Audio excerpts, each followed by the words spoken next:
Kinagabihan, habang umuulan sa Mars, isang babae ang naglalakad papunta sa kanyang silid. Pagkapasok pa lang ay isang mensahe ang narinig nito na nagsasabing tumakas na dahil nanganganib ang buhay nito. Sa ibang lugar, dumating si Vicious upang makipagkita sa mga matatanda ng Red Dragon Gang. Ngunit sinabihan siya ng mga iyon na isang arrogante at hindi mapagkakatiwalaang ahas, at hindi umano karapat-dapat na humalili sa kanila bilang pinuno. Dahil doon ay sinabi ni Vicious na patayin na lang siya, ngunit ipinadakip lang ito ng matatanda upang ikulong sa ilalim ng mundo. Samantala, habang nasa isang bar sina Jet at Spike ay bigla na lang may nagpaputok sa kanila kaya lumaban ang dalawa. Habang nakakubli ay may nakita si Spike na kamukha ni Lin, si Shin, na kababatang kapatid ni Lin. Lumapit si Shin sa dalawa upang ibalita na si Vicious ay kasalukuyang nakakulong. Sinabi rin ni Shin na nanganganib ang buhay nina Spike at Julia at pupunta sa lungsod ng Tarsis. Tinulungan ni Shin na makatakas ang dalawa at pagkatapos ay dinala muna ni Spike si Jet sa isang manggagamot upang alisin ang balang tumama sa binti nito. Napaupo si Spike habang naalala niya ang sinabi niya noon kay Julia na aalis na siya sa sindikato pagkatapos ng isang huling trabaho. Nakikipagkita siya noon kay Julia sa isang sementeryo at nakiusap na umalis kasama niya, ngunit tumanggi si Julia. Samantala, habang nagmamaneho si Julia ay naalala naman nito nang tutukan siya ni Vicious ng baril sa ulo bilang banta kung magtatraidor siya. Dahil doon ay pinunit na ni Julia ang sulat na galing kay Spike. Sa ibang lugar tinawagan ni Spike si Faye at sinabing magkita sila sa Tarsis upang matulungan ni Faye si Jet habang nagpapagaling ito, ngunit galit na sinabi ni Faye na hindi na siya babalik sa grupo at saka ibinaba ang tawag. Habang naiinis pa rin ay may biglang dumating na mga naghahabulang sasakyan, isang pulang kotse ang binaril ng isang itim na kotse. Pinatamaan ni Faye ang gulong ng itim na kotse dahilan para tumilapon iyon. Isang blonde ng buhok na babae ang driver ng pulang kotse, at pinasakay nito si Faye. Nang makalayo ang dalawa ay nagpasalamat ang babae kay Faye sa pagtulong nito. Pinati ng babae ang galing ni Faye sa pag-asinta kaya sinabi nito na iyon ay dahil isa siyang bounty hunter. Inalok pa nito ang babae na maging partner niya ngunit sinabi niyo na may mga dapat pa siyang gawin kaya inihatid na nito si Faye pabalik. Habang nagmamaneho ay nagpakilala ang dalawa sa isa't isa. Medyo nagulat si Faye nang malaman na Julia ang pangalan ng babae. Bumaba na si Faye at laking gulat nang sabihin ni Julia na kung magkikita muli sila ni Spike ay sabihin niya na maghihintay si Julia doon. Bago tuluyang umalis ay ipinagbili ni Julia na alam na ni Spike kung ano ang ibig sabihin yon. Sa Bebop, ikinwento ni Jet kay Spike ang isang maikling kwento tungkol sa isang lalaking nasagip mula sa sabana na nasa bingit ng kamatayan. Para kay Jet, kinamumuhian niya ang mga ganong kwento kung saan ang mga tao ay nag-iisip lamang tungkol sa kanilang nakaraan bago sila mamatay, na parang naghahanap ng patunay na sila ay buhay. Tinanong nito kung bakit hindi malimutan ni Spike ang nakaraan, ngunit sinabi ni Spike na iyon ay dahil nakilala niya ang isang babae na nagparamdam sa kanya ng tunay na buhay. Bumalik si Faye sa Bebop upang iparating kay Spike ang mensahe. Nabigla si Jet nang sabihin nitong galing kay Julia ang mensahe. Samantala, isang opisyal ng ISSP ang tumawag kay Jet at nakahinga iyon ng maluwag nang malaman na maayos na si Jet. Sinabi ng opisyal kay Jet ang tungkol sa Red Dragon at ang tungkol sa utos ng mga matatanda na patayin ang sinumang konektado kay Vicious, sa kahit na paano man kaugnay, sa masama man o mabuti at kasama na roon si Spike.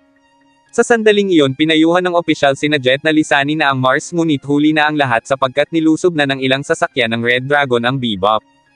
Sumakay si Spike sa kanyang sasakyan ngunit natigilan ng banggitin ni Faye ang pangalan at mensahe ni Julia. Gayunpaman hindi ito tumugon kay Faye at umalis na. Sumali rin si Faye sa labanan at habang nagaganap iyon ay nakatakas naman si Vicious mula sa pagkakagapos kaya napaslang nito ang matatanda. Matapos matalo ni na Spike ang mga kalaban, sinabi ni Jet kay Spike na hanapin ang nawala sa kanya at bawiin ito. Nagkita sina Spike at Julia sa isang sementeryo, pinulot ang pulang rosas na iniwan nito sa lupa at tahimik siya nitong tinutukan ng baril. Maya-maya pa ay nagsalita si Julia at sinabing kung pinatay lang niya noon si Spike, matagal na rin sana siyang malaya. Pagkatapos ay ibinaba na nito ang baril at niyakap si Spike at sinabi na tumakas na lang sila pareho. Samantala, nang makarating si Shin sa longga ng Red Dragon ay sinabi nito kay Vicious ang masamang balita na nakatakas sina Spike at Julia. Sa kabutihang palad, pinagbantaan lamang siya ni Vicious na huwag maging katulad ng kanyang pumanaw na kapatid, sa halip na patawan ng parusa. Nagtungo sina Spike at Julia sa lugar ni Annie ngunit natagpuan nila itong duguan.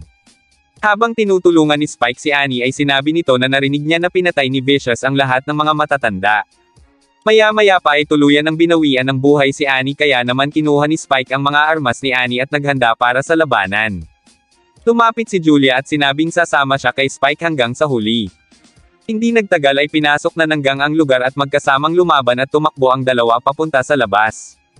Habang nakikipagpalitan ng putok si Spike ay biglang tinamaan ng bala sa likod si Julia bagay na ikinagulat nito. Agad na lumapit si Spike at habang naghihingalo ay may ibinulong ito kay Spike. Samantala, binisita ni Jet ang albularyo at tinanong kung nasaan si Spike. Sinabi ng albularyo na bawat nilalang ay may sariling bantay na bituin.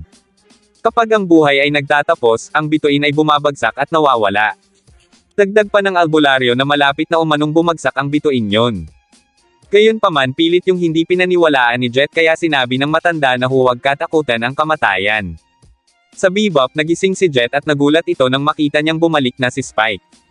Habang kumakain ay nagkwento si Spike tungkol sa isang pusa na ilang beses na na-reincarnate at napunta sa iba't ibang tagapag-alaga. Isang araw, nakalaya na ang pusa sa lansangan at doon ito nakakilala ng kanyang kapareha.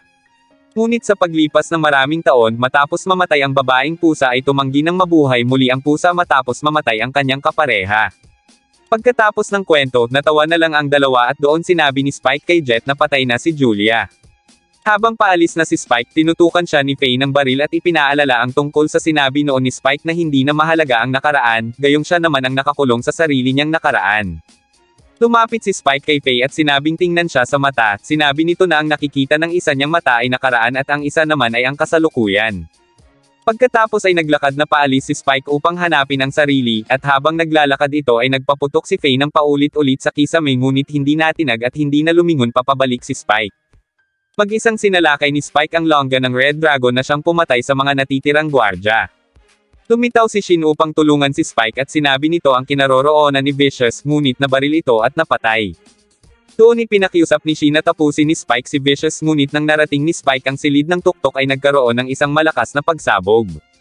Tumayo si Vicious at sinabing siya lang ang papatay kay Spike bagay na sinabi rin ni Spike. Nagsimulang maglaban ang dalawa, si Spike gamit ang kanyang pistol at si Vicious gamit ang kanyang espada. Sa huli, binaril ni Spike si Vicious na siyang ikinamatay nito. Pagkatapos ay bumaba na ang sugatang si Spike hanggang sa matamba na ito sa hagdan. Sa huling pagkakataon ay ipinakita ang mukha ng nakahandusay na si Spike na nakapikit ang mga mata.